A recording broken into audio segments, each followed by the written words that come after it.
Viewers, আজকের ভিডিওতে আলোচনা করব পল্লী বিদ্যুৎ সমিতিতে বিলিং সহকারী পদের পদোন্নতি রয়েছে কিনা। ভিউয়ার্স, আপনারা জানেন যে গত ভিডিওতে আমি পল্লী বিদ্যুৎ সমিতিতে বিলিং সহকারী পদের কাজ কী, বেতন ভাতা কত, প্রশ্নের ধরন কেমন হবে, পোস্টিং কোথায় হতে পারে, পরীক্ষার স্থান এই বিষয়ে বিস্তারিত আলোচনা করেছিলাম। আপনারা অনেকেই কমেন্ট করেছিলেন যে পল্লী বিদ্যুৎ সমিতিতে বিলিং সহকারী পদের পদোন্নতির নীতিমালা সম্পর্কে বা পদোন্নতি রয়েছে কিনা এই বিষয়ে একটা ভিডিও দিতে। আপনাদের রিকোয়েস্টে আজকের এই ভিডিওটি।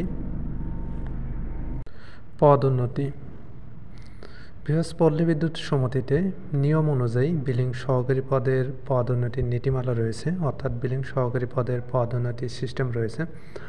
বিলিং সহকারী পদে আপনি যদি 10 থেকে 12 বছর সন্তোষজনকভাবে চাকরি সম্পন্ন করতে পারেন তাহলে পদোন্নতি পেয়ে বিলিং সুপারভাইজার পর্যন্ত হতে পারবেন।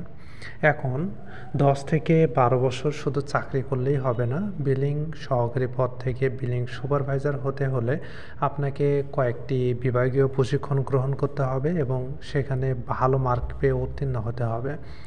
অর্থাৎ আপনি বিলিং সহকারী পদে যখন 10 থেকে 12 বছর চাকরি করবেন, এর মাঝখানে কয়েকটি ধাপে প্রশিক্ষণ নেবেন। প্রশিক্ষণে উত্তীর্ণ হওয়ার পর আপনি বিলিং সুপারভাইজার পদে যেতে পারবেন।